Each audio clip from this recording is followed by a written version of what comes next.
Oh, she said that, yeah. So, giving updates.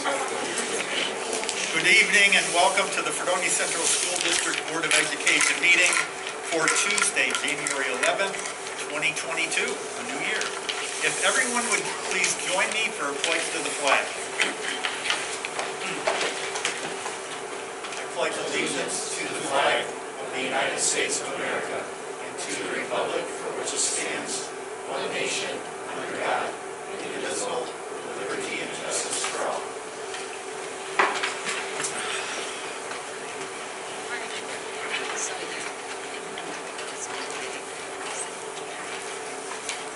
Thank you, everyone. If we could start the meeting with just a moment of silence for Tom Harvey. He's a retired district employee in high school who passed away recently.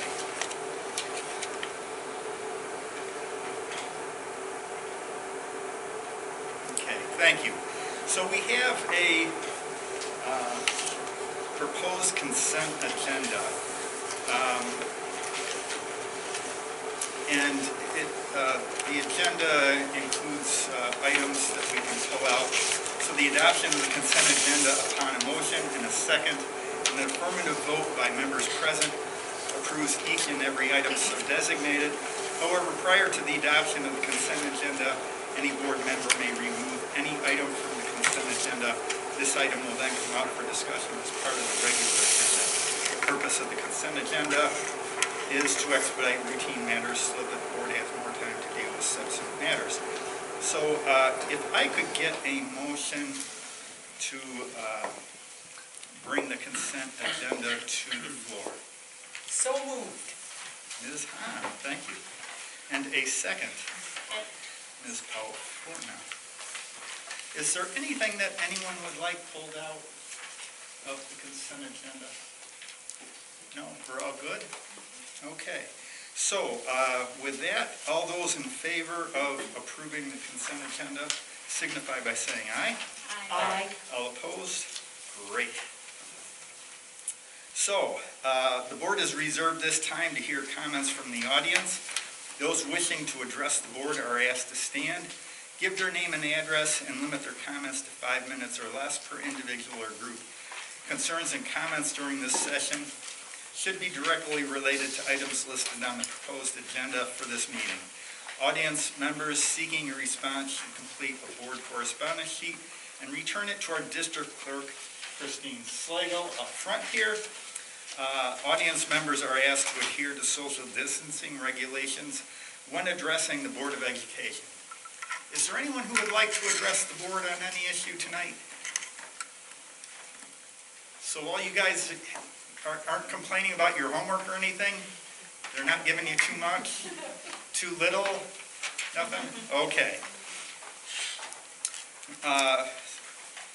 If we don't have anyone speaking, we have a presentation by our administration team on something that we've heard quite a bit recently, our iReady.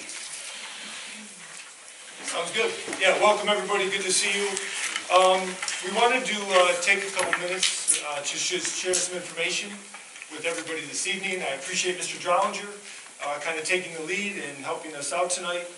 And remember that we set a number of district goals earlier in the year. One of them was to gain a better understanding of our instructional programs across the district. This would be an example of that tonight, in which we're trying to provide information to give everybody more detail about what's happening instructionally at the various levels, but tonight we're going to primarily focus on the elementary level, and at some point here a follow-up from the middle school, probably just in our regular round-robin session that we have at the end of each meeting.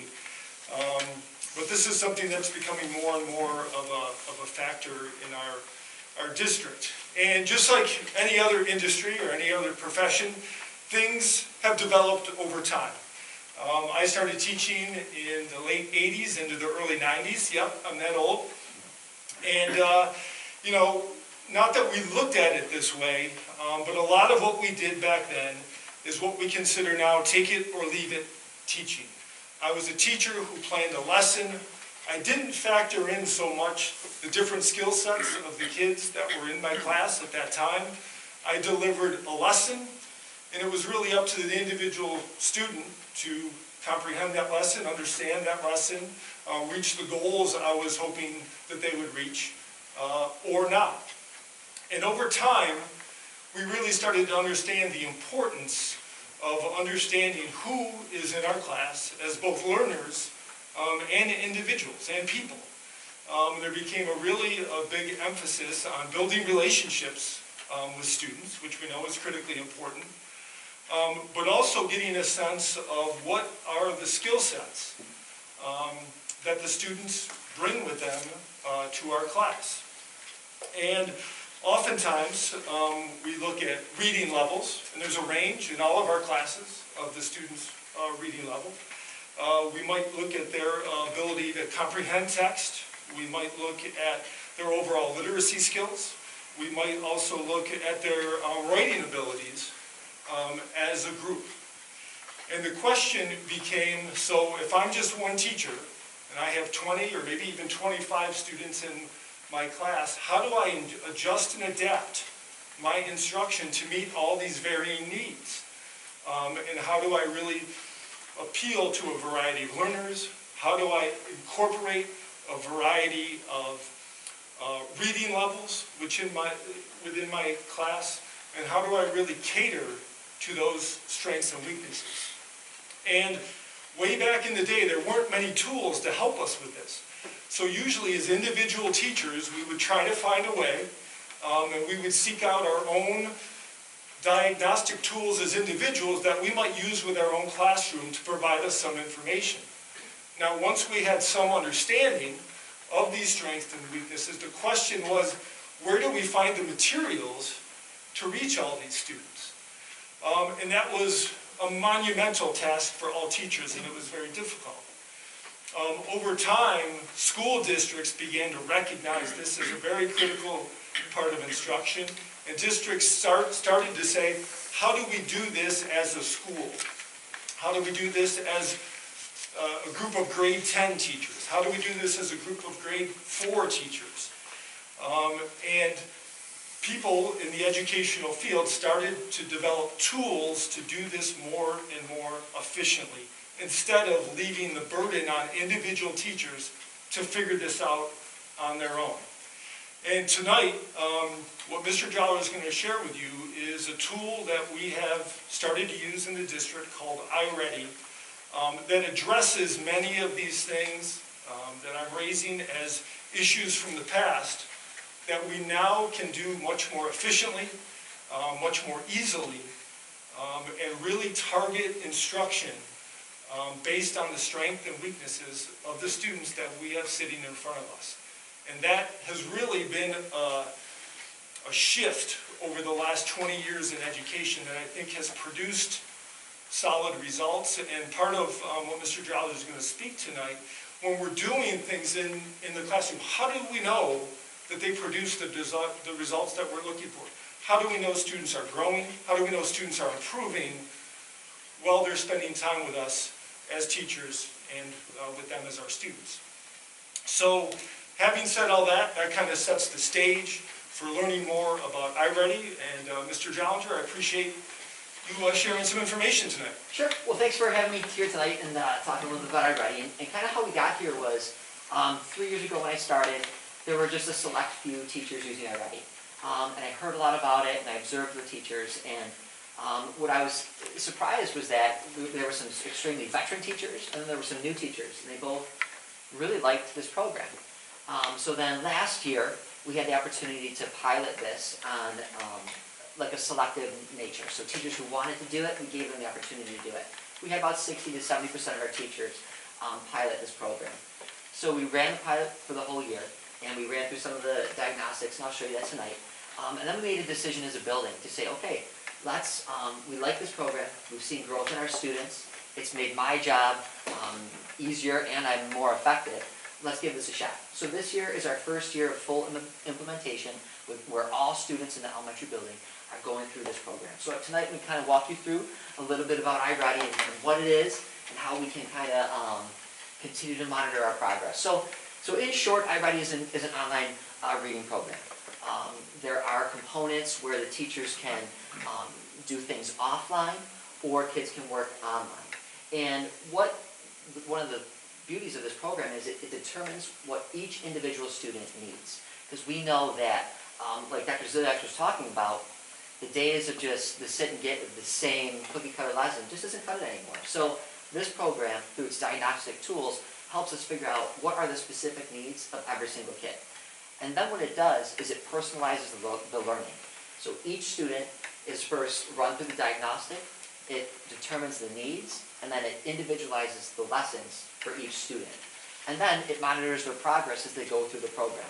If a student starts to dip, it notifies the teacher, and the teacher gets some remedial lessons that they can help the student work through. So iReady is given to the kids in two parts. It starts off with the diagnostic, which is really interesting. I think it's cool. And then personalized instruction. So the diagnostic is probably one of those fascinating things for me because it's called an adaptive assessment. So this is something that the students take 3 times a year. We have a beginning, a middle, and end of the year diagnostic.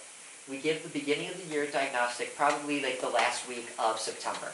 We give the kids a few weeks to get into the field of school. Students log into the program, and it's about a 30 to 45 to 40-minute assessment.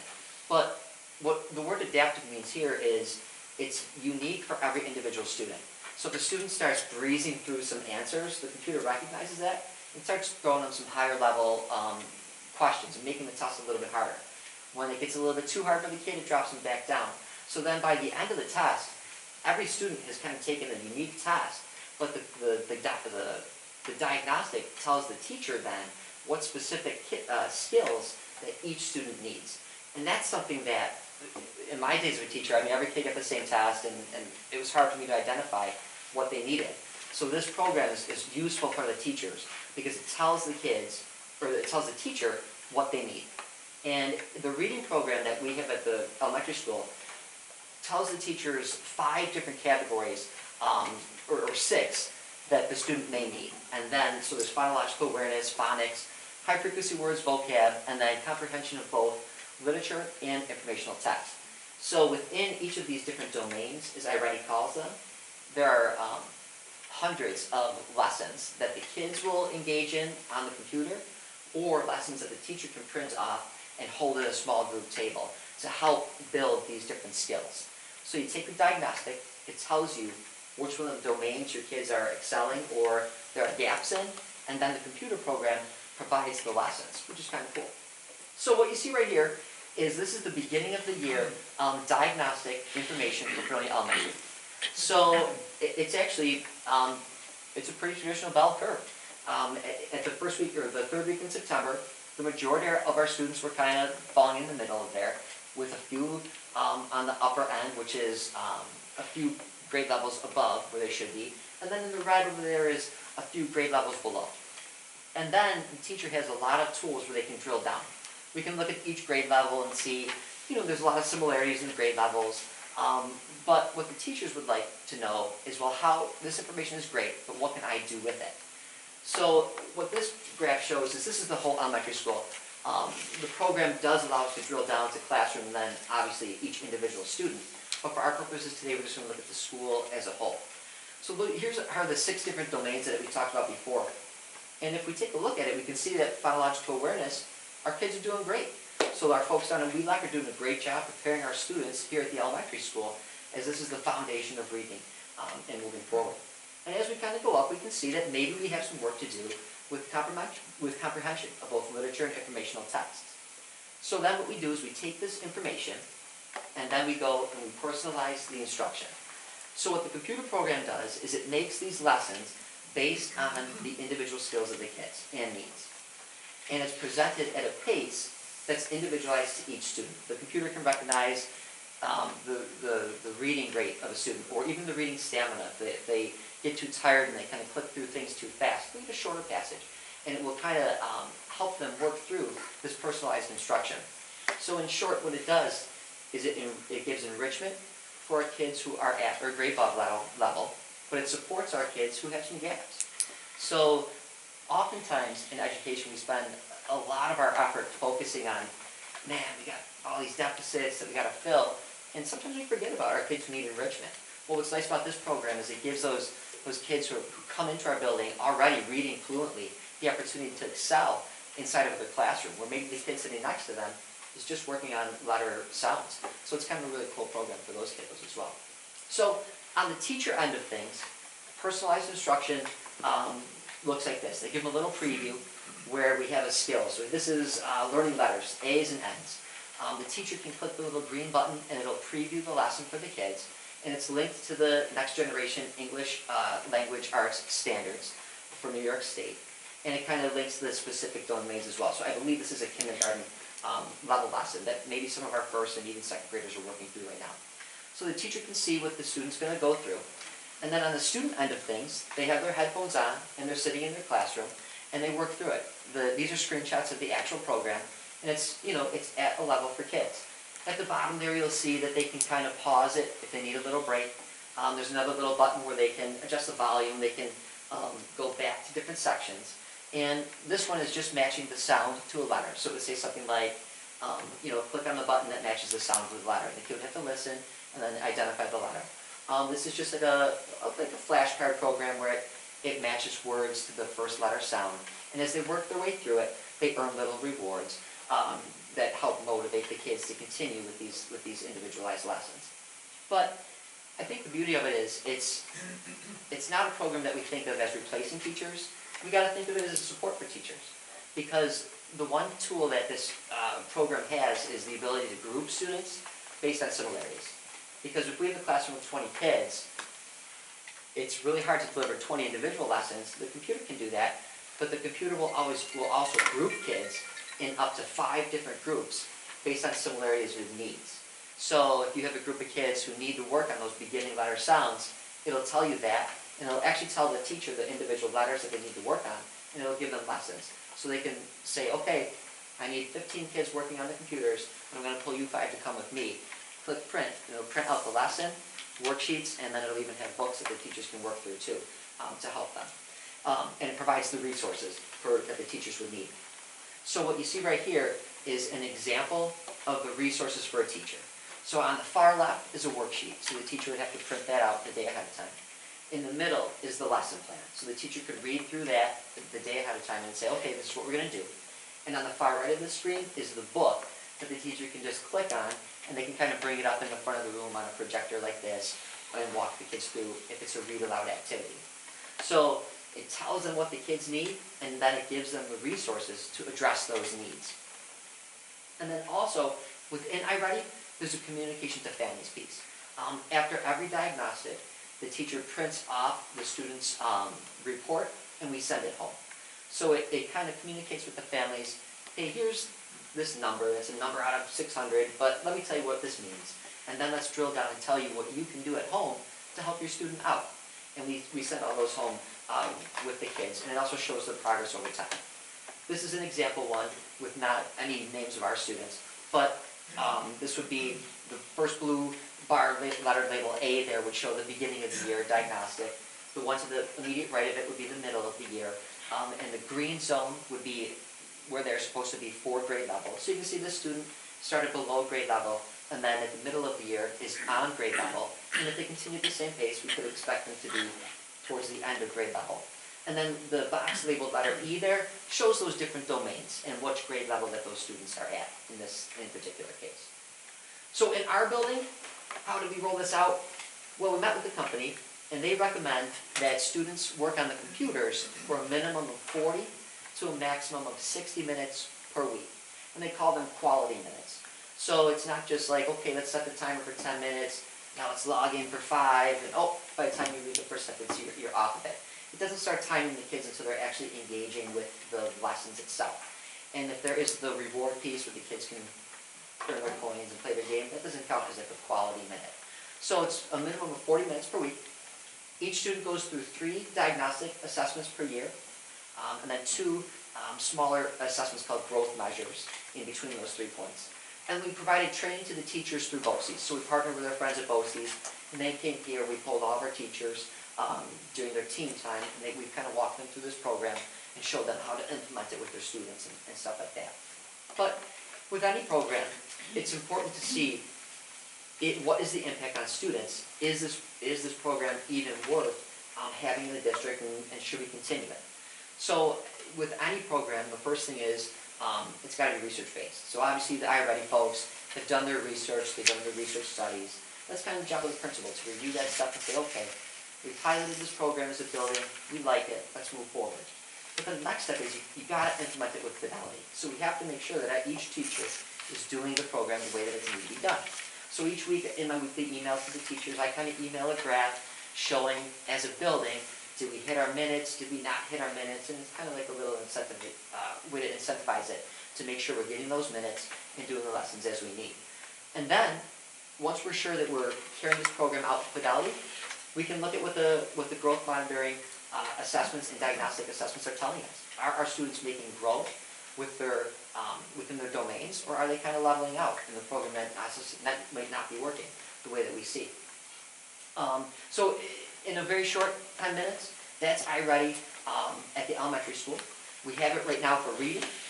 There's an option for math. We have it at the middle school for math. And I think later, at a future board meeting, Paula can talk a little bit more about math at the middle school. But if you have any questions about iReady at the elementary school, it's something we're pretty excited about, and we'd like to continue it. And we can continue this conversation if you'd like.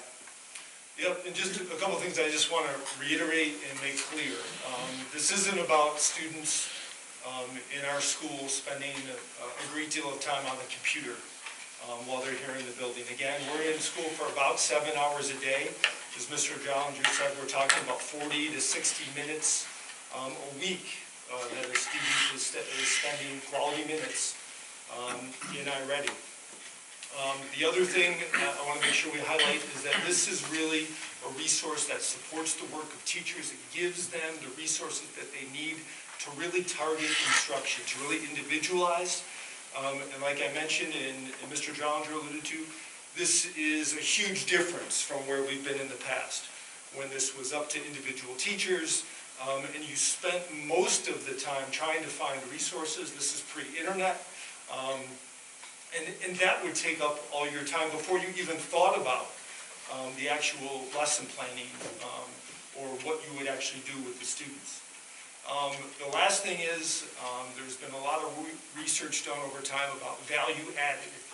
And that means, so in the 10 months that I spend with a student as a teacher, what value have I added to their academic life? And with iReady, it makes it very clear that when they start time with a particular teacher, either in an elementary classroom or as part of an ELA English class or in an intervention support class, we can easily see the impact of that instruction and that teacher on the student based on that beginning, middle, and end of the year assessment.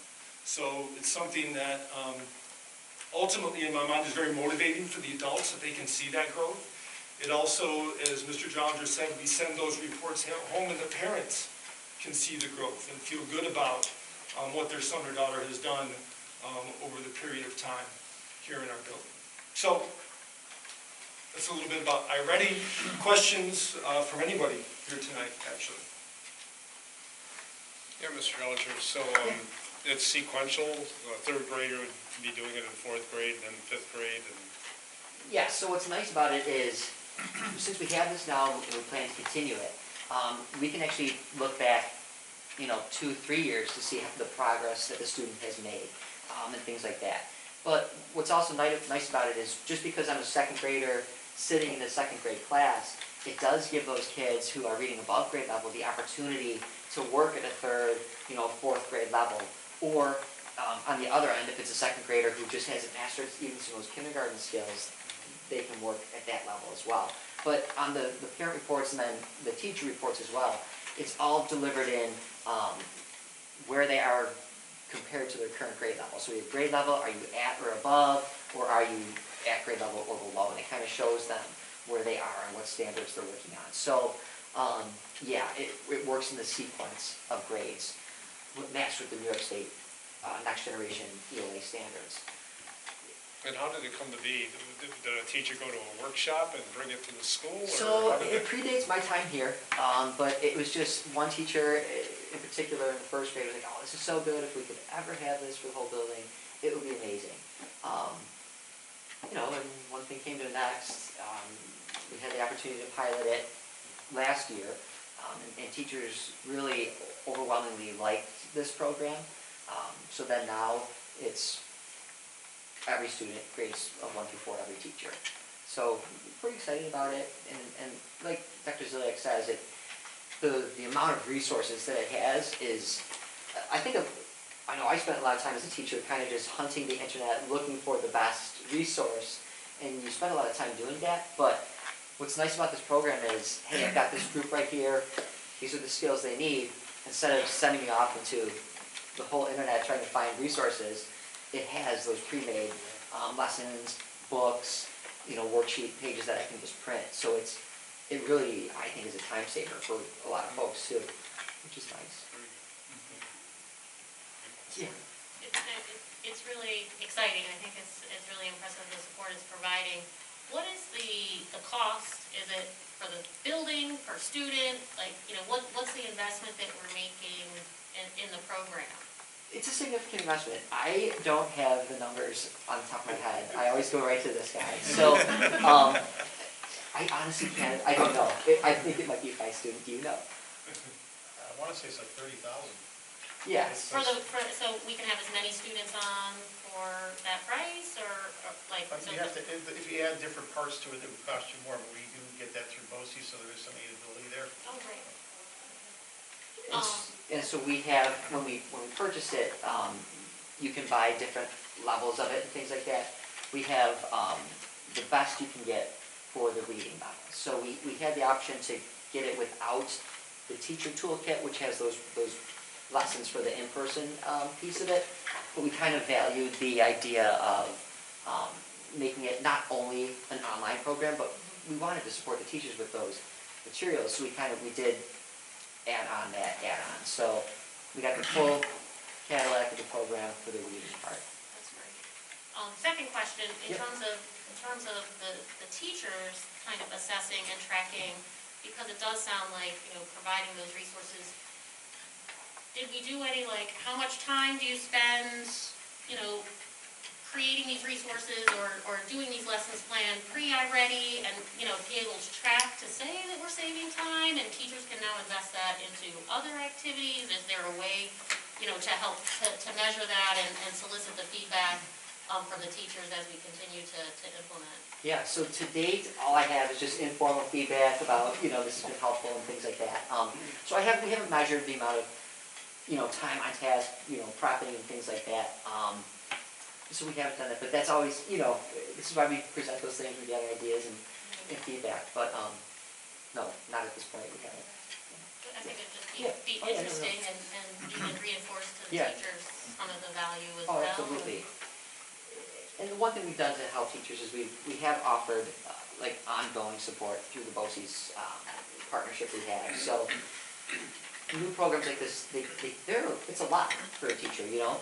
But you know, once you figure out your ins and outs of the program, you really say, wow, there is a lot of support here to help me out. So I want to continue that option for the teachers to say, hey, we can meet for another 40 minutes with the BOCES people and learn a little bit more about the program. So let's go.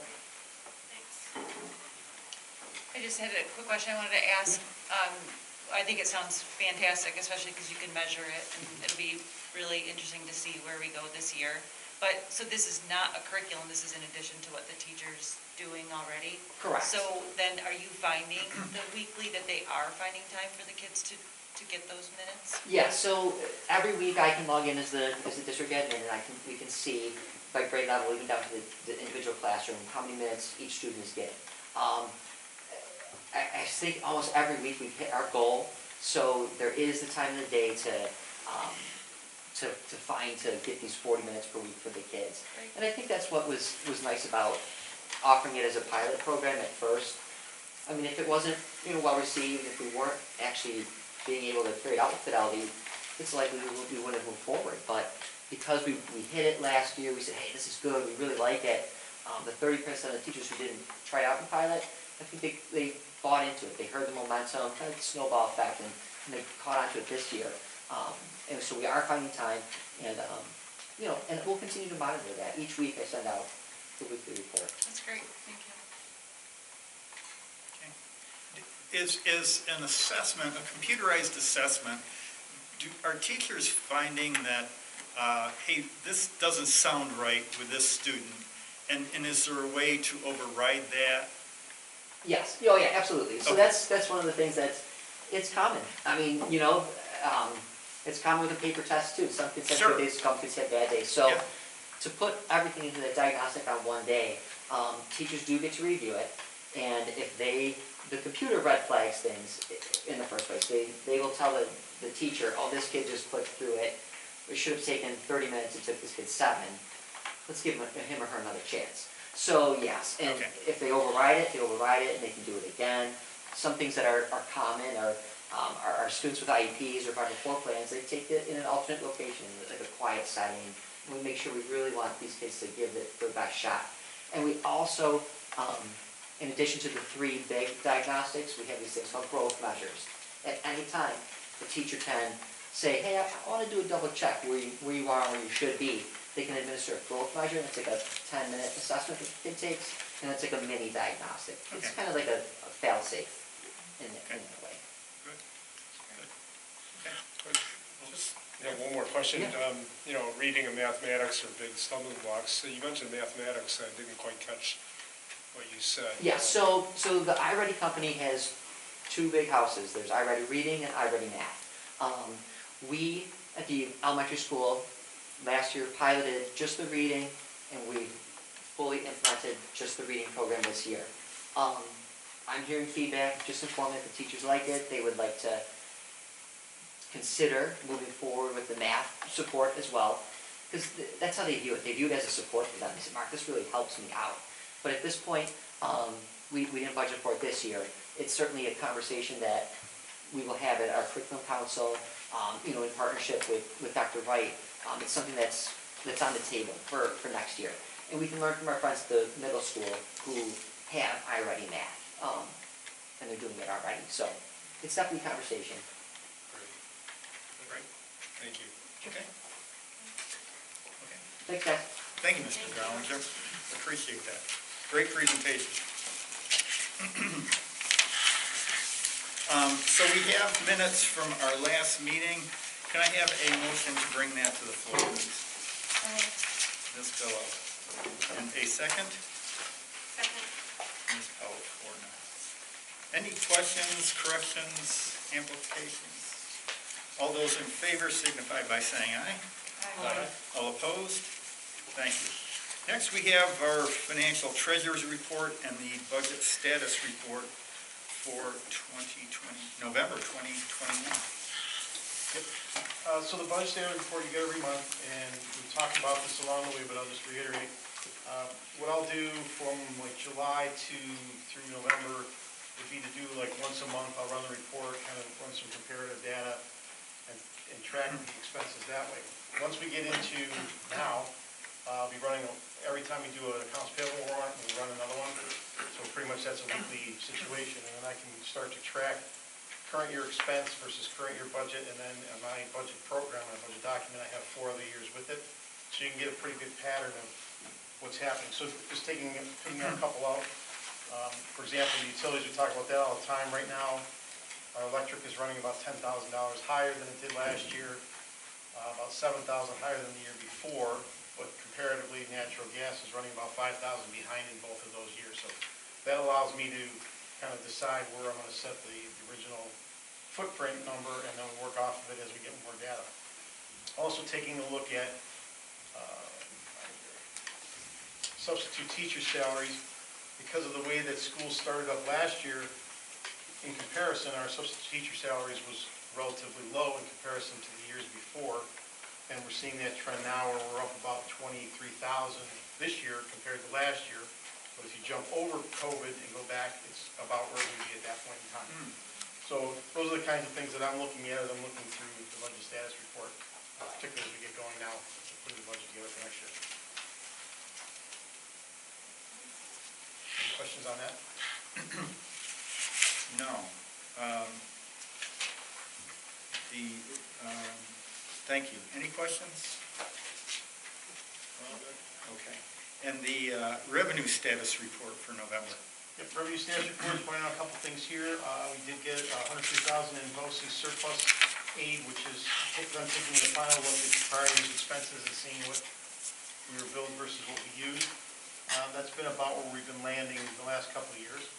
Under basic formula, you'll notice that there was a negative of $50,000 for the month, and what happened there is I had coded the $50,000 from October of supplemental lottery aid in the wrong code. So I had to move that over one from 3101 to 3102, and then also we did get the November supplemental in there as well, which doubles up to the $100,000.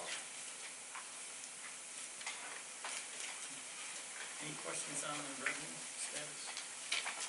I think everything is going pretty much according to plan. We're not running too far out.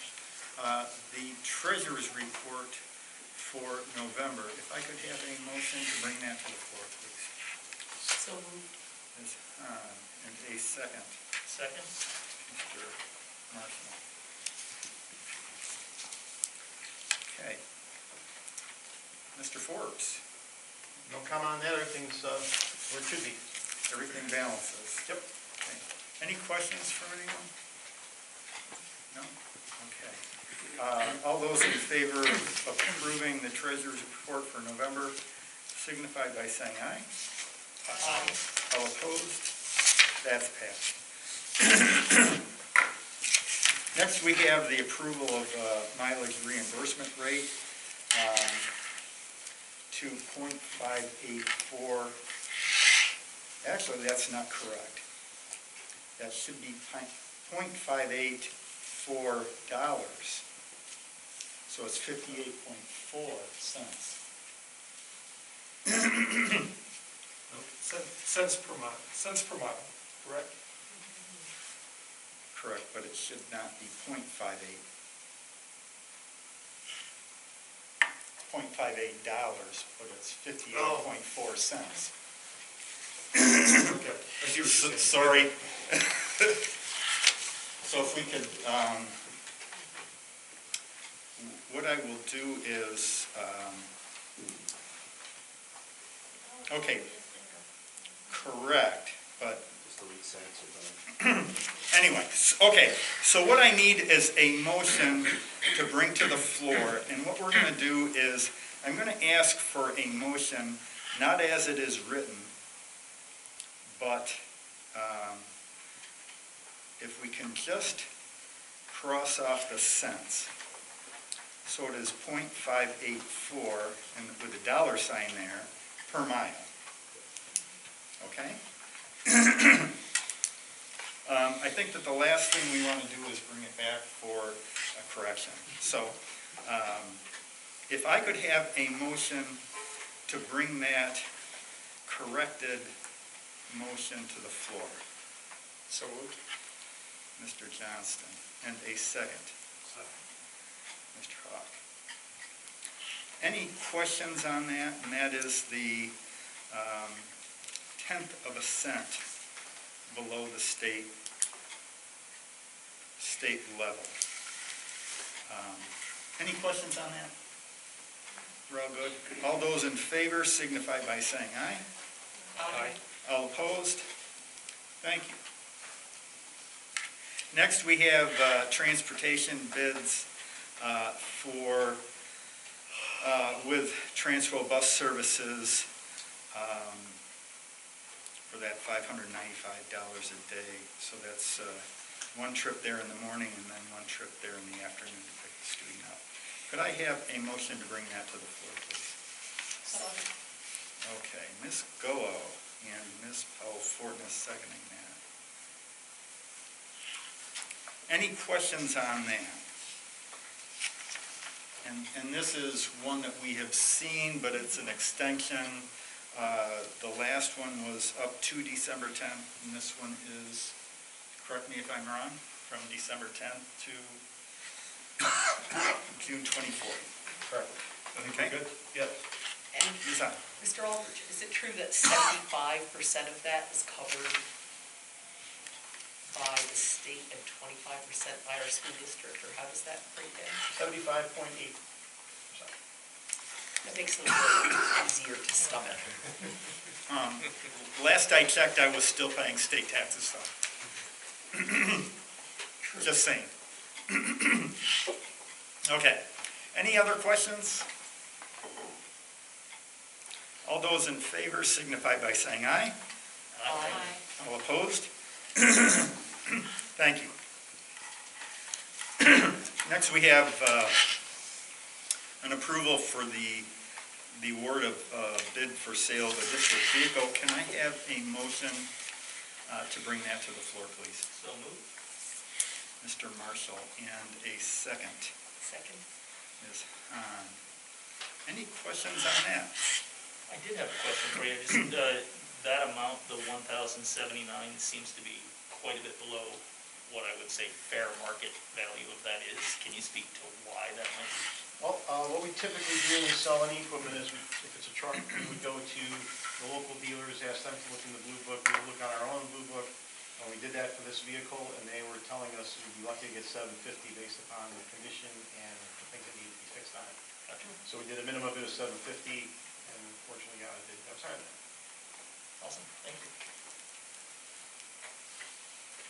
So, okay. Yeah, condition, yeah, the condition makes all the difference in the world, so. All I can say is I wasn't the one driving it. Any other questions? All those in favor signify by saying aye. Aye. All opposed? Thank you. Next, we have the approval of the corrected external audit report letter. Can I have a motion to bring that to the floor, please? So moved. Is that Ms. Gullo? And a second. Second? Mr. Johnston. Okay, so, this was, as the backup had said, in previous years, it's always been the title of the individuals. This year, they wanted names and titles. Somebody needed something to do in Albany. Any questions on that at all? All those in favor signify by saying aye. Aye. All opposed? Thank you. We next have the approval of a renewed contract with Municipal Solutions. Can I have a motion to bring that to the floor, please? So moved. Ms. Powell-Forna. And a second. Second. Ms. Hahn. Any questions on that?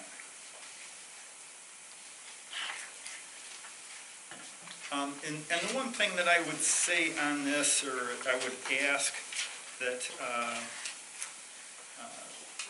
there's an evergreen clause with this contract, and I don't like evergreen clauses so much just because it makes us, it has made me lazy and I just don't review things.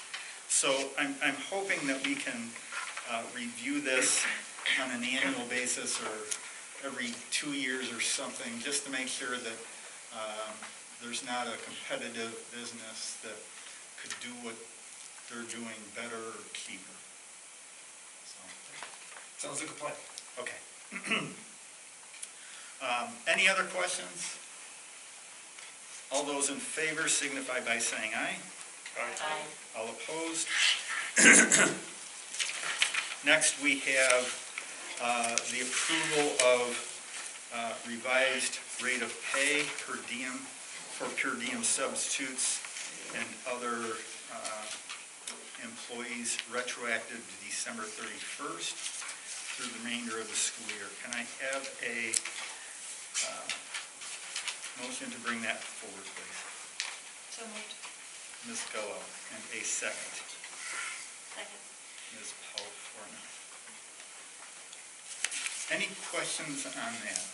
I should just, if you want to make just a real quick comment on that. Sure. Mr. Ziliaks. Yeah, as you are aware, minimum wage continues to be a moving target in New York, so we need to make sure that we are on pace. And oftentimes, and this is a reflection on this, so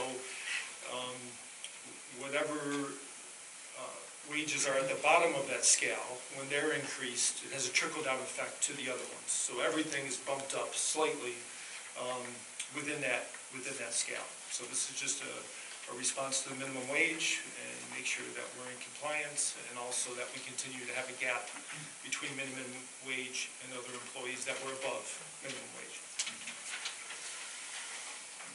Any questions?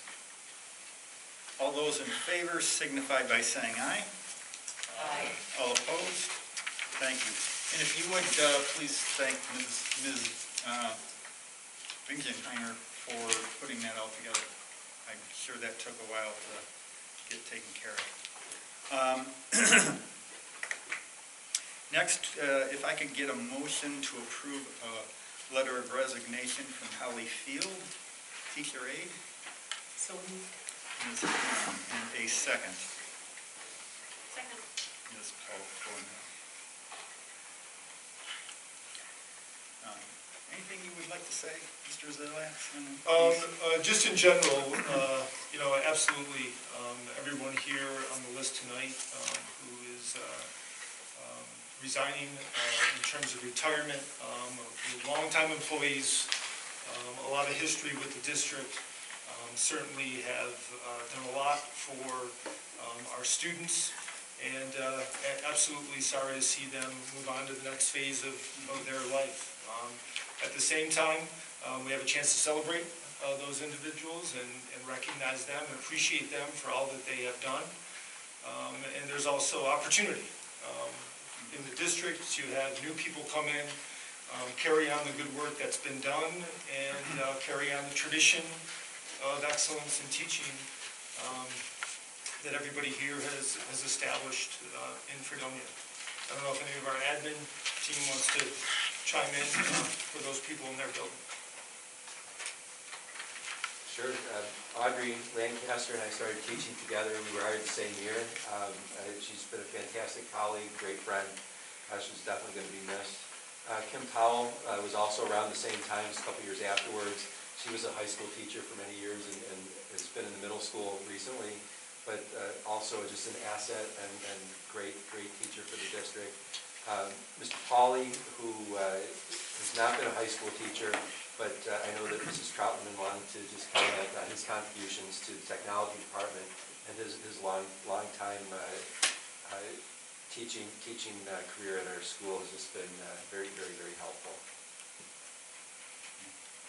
Thank you. Yep. Okay. Any questions? All those in favor of approving Holly Field's resignation letter signify by saying aye. Aye. All opposed? Thank you. Next, we have a letter from Audrey Lancaster for her resignation. Can I have a motion to bring that to the floor, please? Ms. Billow, and a second. Second. Mr. Marshall. Any questions on that? All those in favor signify by saying aye. Aye. All opposed? Next, a letter from Kim Powell for resignation. Can I have a motion to bring that to the floor, please? Ms. Powell-Fortnall, and a second. Second. Mr. Johnston.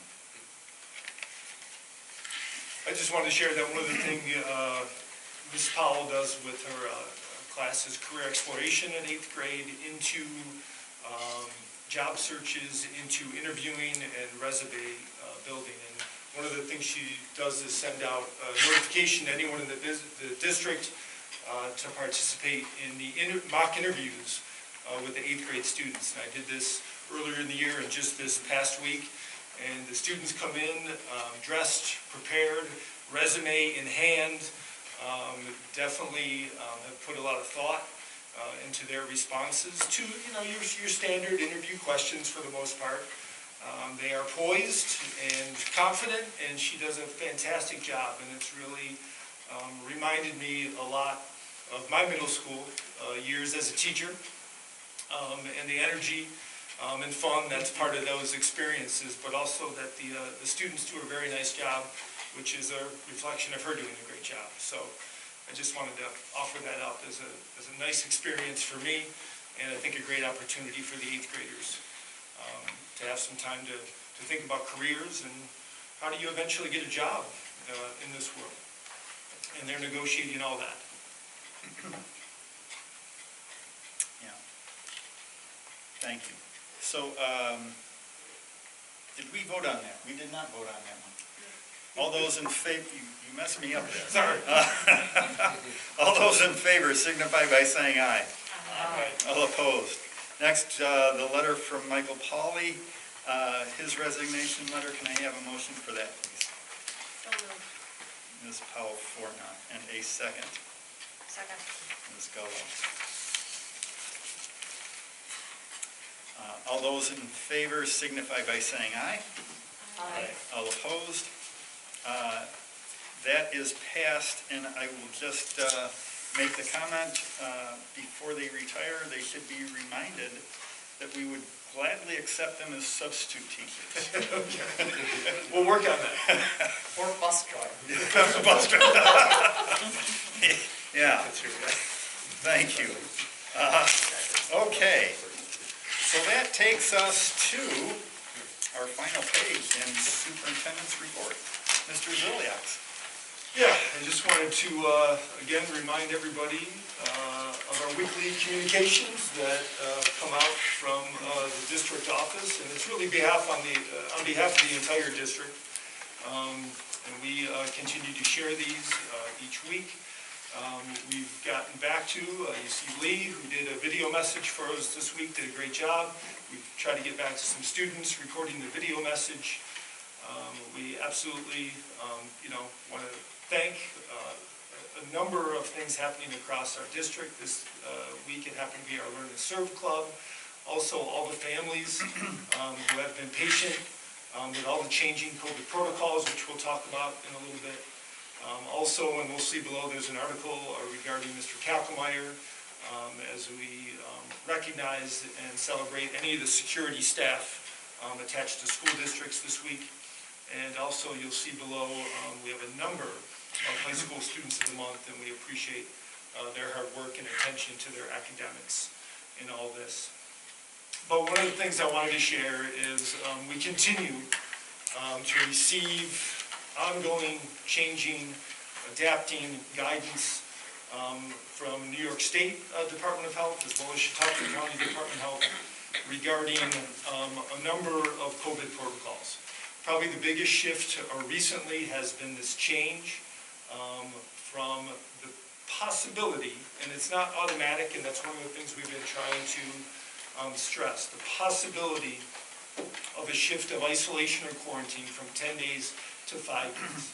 And basically that's dependent on whether or not someone is symptomatic, whether or not they are showing any symptoms or signs of illness, or whether or not, if they did have symptoms, whether they have been improved or resolved during that time. If those things are in order, then an adult or a student could return prior to 10 days. One of the things that is sometimes confusing in all this is that a lot of the guidance is often very wordy and maybe more complex than it needs to be. But in some information that we received through our larger groups, there was an error about when students return what needs to happen. And there was some confusion about, do they need to stay 6 feet from other people, do they not? And the answer at the end of the day is that they do not. And I'm sorry for any confusion around that.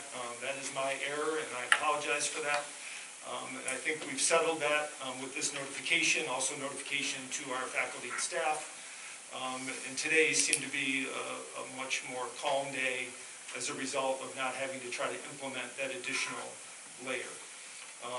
So that's where that stands right now. One of the things that sometimes is confusing for people as these changes come out, a lot of people don't necessarily think about the organization, the management, the protocols, procedures, the recording of these things that we need to have locked down before we actually implement these changes. So sometimes something will come out from the governor of New York State or Chautauqua County, and I'll get some emails from families saying, so this is happening tomorrow.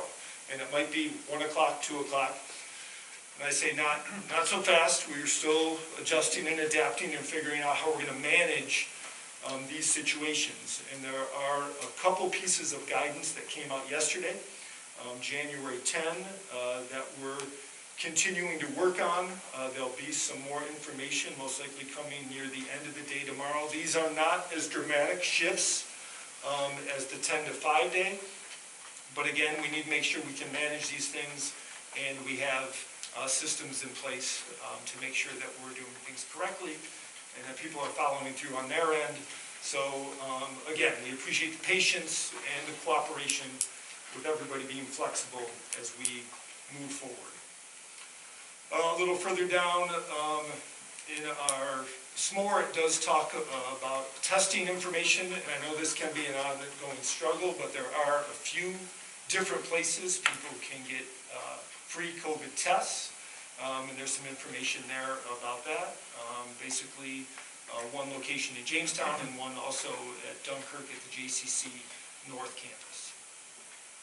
Again, Mr. Kackelmeyer, and we talked about him a couple meetings ago, after chatting about some lockdown procedures, a great resource and an asset for our district. And not only are Mr. Kackelmeyer's responsibilities definitely grounded in safety and those protocols and procedures that we have in place to make sure that we can respond to an emergency. But a big part of his job is also building relationships with students and adults to make that connection between himself as an authority in the building and a former law enforcement employee, and developing some type of rapport with our students. And that is really a gift that he has and something he does very well. We appreciate those connections. He also goes into our classrooms in a variety of different ways and assists with instruction around those pieces that fall under his job heading. So we also had our Learn and Serve, really creating some positivity at the elementary level, putting out some words and phrases that are just meant to spread some positivity, possibly encourage or inspire other people, and we appreciate their work as well. As I mentioned before, a variety of high school students of the month from different content areas, and again, we appreciate their focus on their academics, their willingness to really put some time and energy into their studies and be successful on a multiple of levels here. And if you read through those descriptions, you'll see this isn't always about a grade or a rank in the class. It's oftentimes about effort, attitude, and their commitment to doing well in school. So well done to all our high school students of the month. And lastly, just wanted to come back to it one last time. We continue to encourage this idea, if you see something, say something. If something doesn't look right in or around our district, if you hear something concerning, if you hear something that you might interpret as a threat or somebody who's looking to do harm, please reach out to an adult, whether that's somebody at home that can relay that information to us, or any adult in the district that you have a relationship or a connection with. We oftentimes can't do anything about a situation we are not aware of. So the more information we have, the better. Please continue to broach those conversations so we can be in the best possible position we can be to keep people safe. That's the superintendent's report. Any questions? Anything? Anybody? Okay. Thank you very much. No problem. Okay. So we have another opportunity for all of you to speak. We'd love to hear from anyone from the public. We've reserved this time for comments. Those wishing to address the board are asked to stand and give their name and address and limit their comments to 5 minutes or less per individual group. This is for anything that is not on the agenda. So audience members seeking a response should complete a board correspondence sheet and return it to our district clerk, Christine Slagle. Audience members are asked to adhere to social distancing regulations when addressing the board. Is there anyone who would like to speak to the board on any issue, not just the agenda? No? Okay. If not,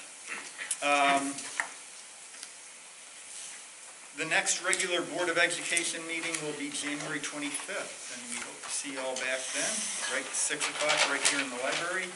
I would like to just, we do this, it seems, every board meeting, but every board meeting, this whole COVID issue changes, and it creates more of a challenge, but I'd like to thank all the students, all the district employees, for all of their cooperation in times. What did we do? Handed out 1,000 tests here a little over a week ago, and nearly 10% of them came back positive, which is a challenge for everyone in the district. So I appreciate everyone's cooperation, their patience, their proactive actions, their adaption with a never-changing situation. So thank you, everyone. With that, Mr. Hawk, do you have anything to add? Thought you were going to Steve. No? No? I was on the edge of my seat. So I was ready. Well, I just want to echo what you're saying with this COVID piece, the kind of changing conditions. Thank you to everyone that's been a part of making it all. Okay, thank you. Ms. Palforno? Nothing to add, glad that we're back and hanging in despite everything going on, and hopefully we can keep it that way with the support and cooperation, so I appreciate that. Yeah. I agree. Hopefully maybe we're over the. We're over this, We're right? over the hump. We're over We can this. hope, right? Yeah. So. Yeah. Mr. Johnston? Now it's my turn. Now it's your turn. No, I'd like to thank Mr. Dollinger again. That sounds like a great program.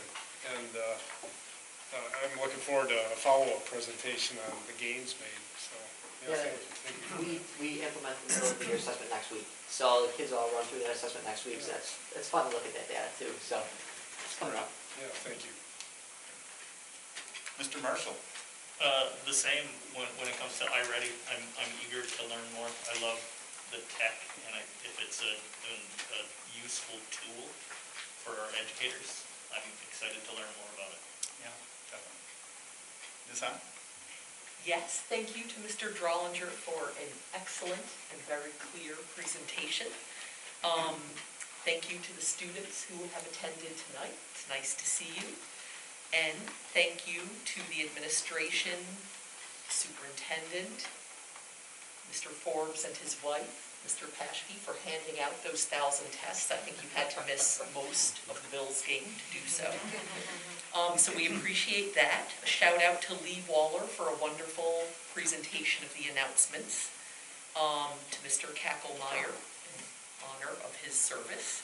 And finally, I would like to extend sympathy to our teacher who lost her son, and just hope she knows that our hearts and thoughts are with her and her family. Thank you. So I'm gonna mess things up, and we're gonna go right to Dr. Wright right now. It's the first time I've Yeah. had someone to go here, right? Top of the list.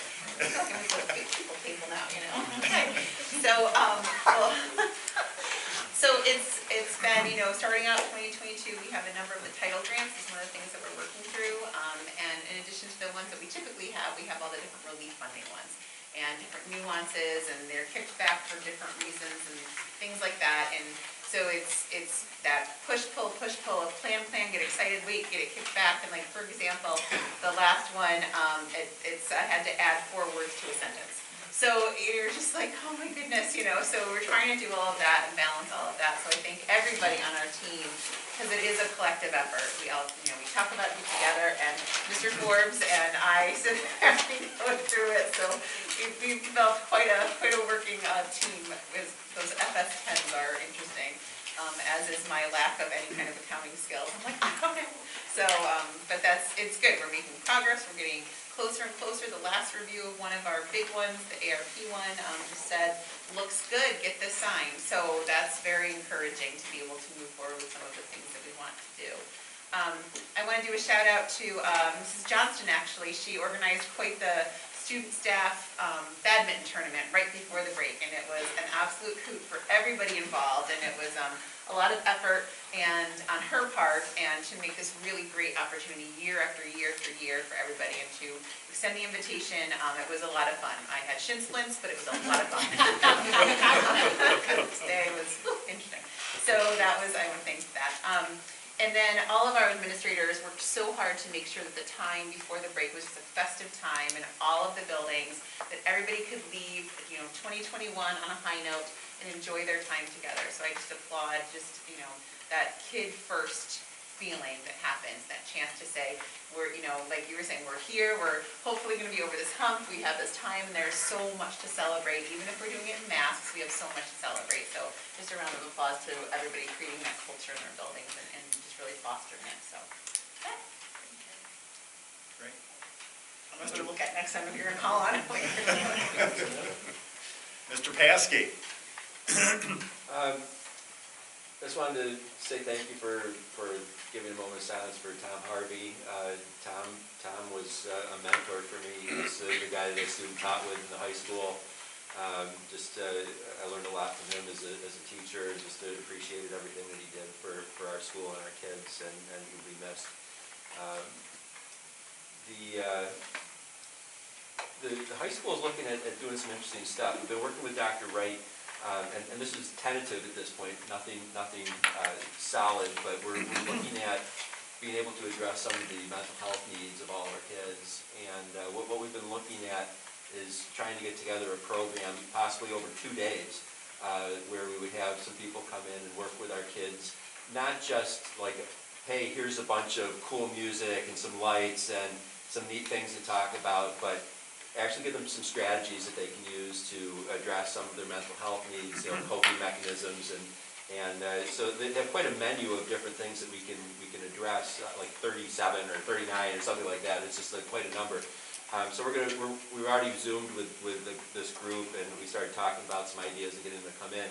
But more importantly, I don't want this to be a one and done thing where it's like, hey, we did this really cool thing, and then we're off to something else. So it's something that I want to commit to for a few years, where we have these people coming in and working with our kids on a regular basis. And more importantly, before we do this with the kids, we have a staff and service day in February. I want to get them in here and work with our staff so that our staff is accustomed to what they're going to be talking about. They'll go through some of the things that we'll be doing with the kids. And this kind of lines up with some of our panorama results, which we'll get into at a future board meeting. But I'm pleased that we increased, like when they measure like how we're dealing with diversity in our school, those things went up. I'm pleased. That's a great thing. That's one of our core beliefs. So but it's really obvious, the mental health. And if you've seen the news at all, just across the nation and across the world, how kids have suffered in the area of mental health, and that was also reflected in our panorama results. And so I think it's something that our kids need, are asking for, and I think we need to deliver on this. So I want to thank Margie for her ability to help pull this together and get some funding for this, to get these people to come in and help with this issue. So that's all I'm going to share about tonight. That's a lot. So but I'm excited about it. I think it's a good move. It'll be good for our kids, good for our staff, good for our community. So it's a real positive moving forward. And I wish they don't do iReady for high school. So it's not, I thought it is an exciting program. They came in and did a presentation like, oh, you could do some 8th grade stuff with your high school kids, but you can't go any higher than that. So I'm like, it's not. So we're looking at some other stuff. Well, thank you for looking into that, though. Yep. Thank you. Mr. Drowlinger. Yep. It's just a lot of good classroom stuff going on at the elementary level. In the fourth grade, we filled all the bird feeders, so our students are tracking some of the birds that come in the wintertime. And they were really active today. I don't know, the sun was out or something, but there were a lot of action at the bird feeders. So it was cool. In the third grade, some of our classrooms are beginning to travel to different countries around the world. And today I was very fortunate to go to Japan. I ate some authentic ice cream thing with chopsticks. It was super fun. And there was the teacher brought in a lot of authentic artifacts and really got the kids engaged in that process. The recorders got passed out today in the third grade music classes. It's like chocolate, that's all you need to know right there. So it's a big deal. Kids are very excited.